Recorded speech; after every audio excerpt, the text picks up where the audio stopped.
Welcome back, everybody. My name is Taylor Martin. This is the best Damn EDC, and Merry Christmas. I hope you guys are doing well and having a great holiday season, all things considered. I'm coming off one of the worst weeks of the year for myself. No exaggeration. I got the Rona. It was not fun. I'm still getting over it.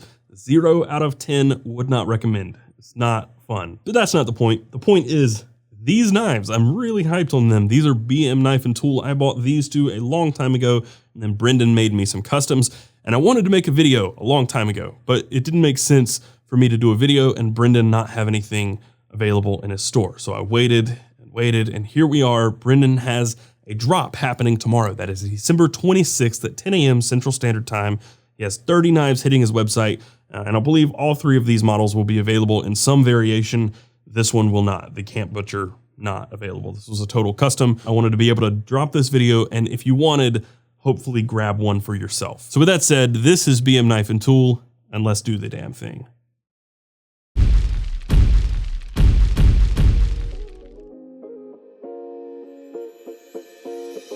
So many of you may recall from the last video I did, which was reasons you should EDC a fixed blade and some reasons why you shouldn't. I talked about several BMKT models, and we're gonna start with those more EDC oriented knives first. And since we're gonna start with the more EDC oriented options, we should probably narrow it down a little further and go with the aptly named EDC1 first. And if I were to guess, this is probably Brendan's most popular model. For the most part, the way that Brendan does it is it's all maker's choice. So he'll make one and put it up on the website and you can buy it.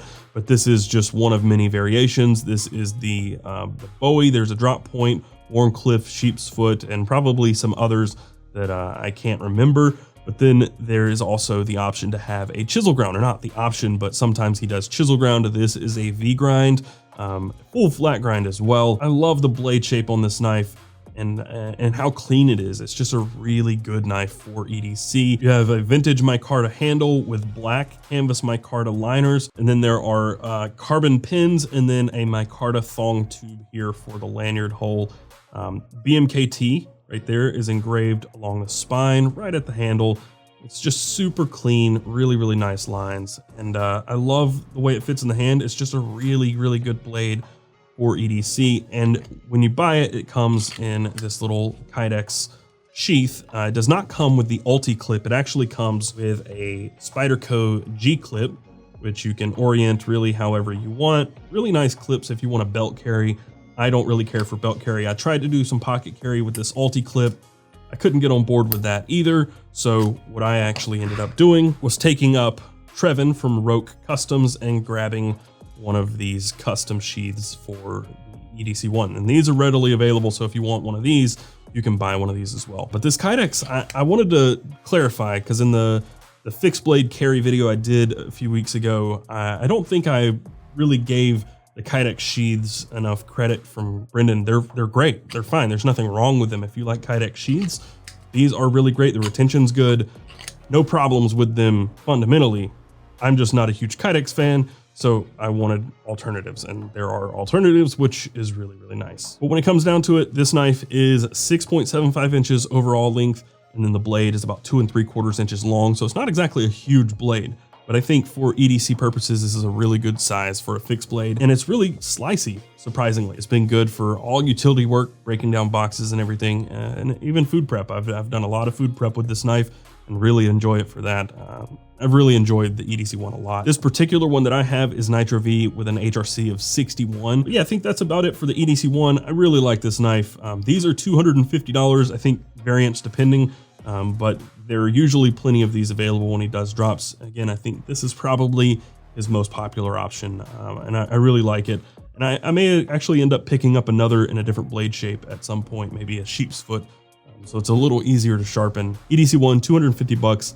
I think these things are really, really great. Next up, let's talk about what is easily my favorite knife from Brendan. Not just of the knives of his that I own, but I think my favorite model that he makes, and that is the Ember. This knife is just really great. It's slightly larger than the EDC1, and I can get a little bit better grip on it. It's got a little more contoured handle, definitely a little better ergos in my opinion. And I love the profile, the shape, everything about this just looks great. I love the combination of the vintage canvas micarta and the OD green. You've Got a little G10, black G10 divider and a black G10 liner, carbon pin, and a carbon thong tube for your lanyard hole. This one, also, you don't have the BMKT along the spine on this one. I think it's actually a slightly thinner blade stock than the EDC one, but it has this like hand rubbed satin finish along the spine all the way down to the handle, which is really nice. And then this one has a blasted finish on the blade. You have BMKT lasered in, I guess, right there, maybe engraved. But you have a blasted and tumbled finish on the blade. The AEBL that this one's made of is also 61 HRC. And I just really love this knife. The lines, the shape, the size, everything. Again, it does come with this Kydex sheath, and there's nothing wrong with the sheath. I'm gonna put it out there. It's nothing wrong with it. I'm just not a Kydex fan. It does not come with the pull the dots. It also comes with that Spyderco G clip, but the retention on this one is just much higher than the EDC one. And I actually asked Brendan about that when I first got this one in, or not this one, when I got the EDC one in, because this one is the one that I bought first, and the retention on this one is just really, really high. It's great. The EDC one's a little lower, and the reasoning for that is the EDC one has a more rounded handle, so it makes retention in the clip or the holster a little more difficult, but this one is really solid in there, snaps in. And I love this knife. The sheath on this one is really good. Just for my everyday carry use, not great. This is this is the setup I had for when I was camping, and this was great, but for everyday carry, I can't carry it on my belt. I need something for the pocket. But your overall length on this one is a little longer. You get a little more length out of it at 7 inches, and your blade on this one is 3 1/8 inches long.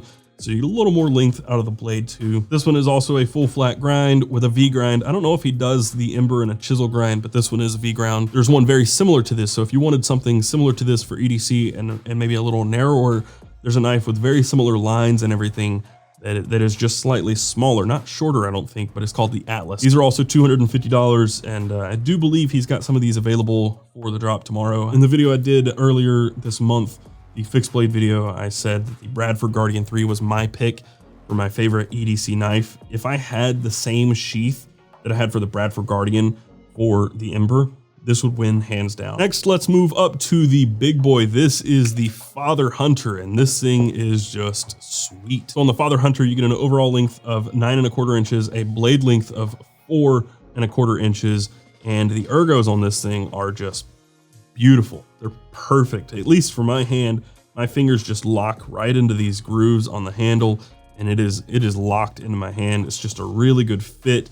The contouring on it is really great, and he let me choose the handle material on this one, and I went with a burl wood, which is just a beautiful, beautiful wood. There are black G10 liners on this one, just standard steel pins and a thong tube, but this thing is a beautiful knife. I love this thing to death. Not really had a good chance to use it. I went camping this past fall, and we went to a campground. We didn't really go camping, so I didn't have much of an opportunity to use it. I didn't need it for anything, really. You also get a Kydex sheath on this one, but you don't get the Spyderco G clip on this one. You actually get what I think this is called a Blade Tek-Lok, and you have this adjustable, you can mount it in any direction you want, but it is a double locked, very secure clip that'll adjust to fit just about any belt size. This clip is awesome. That is the BMKT Father Hunter. These will set you back a little bit more than the others. These will be about $350 depending on the finishing and materials and stuff. This one is also bead blasted. I think this one is acid edged where the other one isn't. And the O1 tool steel is something that you have to maintain. You're gonna have to make sure that it doesn't rust and stuff. Any of the tool steels that are non-stainless, but that is the Father Hunter, and I love this knife as well. Now it's time for the real big boy. This was another that was custom made for me. This is the Camp Butcher, or the Camp Cleaver. Beautiful, beautiful knife. It actually got me a little earlier today. You can see on my hand here, I was wrapping it, and I dug this knife into my hand, and fortunately didn't cut myself any worse than I did. I've not used this one as a camp tool, but I've used this in the kitchen a ton for chopping veggies and meat and all sorts of stuff. It's been amazing as a kitchen knife, even if it does have a little slightly thicker stock than what you would typically want for a kitchen knife. This one is also an O1 tool steel. You get these hammered flats with the acid etch on the top here. And then you had, originally there was a really nice mirror finish on the blade, but I've used it so much, I put a lot of patina on it. And just before I recorded this video, I flitzed it because there was a little bit of rust developing on the blade and I didn't want that to get any worse. So I did remove all of the patina, the beautiful patina that it had, because there were some rust spots. So that's unfortunate. I really liked the way it was looking, but got to get rid of the rust. So that is something to be concerned with if you are buying something in 01 and it is especially being used in the kitchen where it's just constantly wet. You got to maintain it really well, and I let it go a little too long without washing it, and a little rust developed. Little flitz goes a long way, and it's not back to its original sheen, but you can see that it was at one point a total mirror finish. But I love the contrast between that mirror finish and the hammered acid etched flats. The handle on this one is a black canvas micarta. You have OD green liners. I think they're G10, and little brass pins. Love the finishing work on this one. Love the handle. It's just a really comfortable knife to use. Very big, very big. Its overall length is 13 inches. The blade on this one, you get about 8 inches of blade on it. This thing is just really, really sick. Happy to be able to use it and get some use out of it. But this was one that I don't think will be available tomorrow in the drop. I could be wrong, but he's posted pictures and I'm not seeing one. This is more of a one-off from him, I do believe. I've looked at other similar kitchen knives on his website and they were all around $350 as well, but that is the Camp Butcher from BMKT. So that's it. This is BMKT, and I hope you guys like it as much as I do. And I get nothing from this, by the way. I bought these two knives myself. He did make these for me. I told him not to. He did it anyway, but I just really enjoyed his work. That's why I grabbed the knives myself. I just wanted to share this stuff with you guys before the drop happens. Love these two knives. I hoped you guys would like them as well. And I just love the aesthetic that Brendan has. And he and I are very similar people. We've talked about watches and knives and all sorts of stuff a lot. We have very similar tastes, and I think that shows in the work that he does here. But love his choice in micarta handles. The burl wood was a huge, awesome surprise. But the pins, I love what he does with the pins sometimes. So these are carbon pins. These actually look like black micarta, but he does decorative pins sometimes. I love the variation in all the stuff he does. I mean, the chisel grind, which I don't have. There's all sorts of different blade shapes and styles, all very unique, but very distinctly his style. So I just thought that was cool. Wanted you guys to know about it before the drop happens tomorrow. So go check that out if you were interested at all.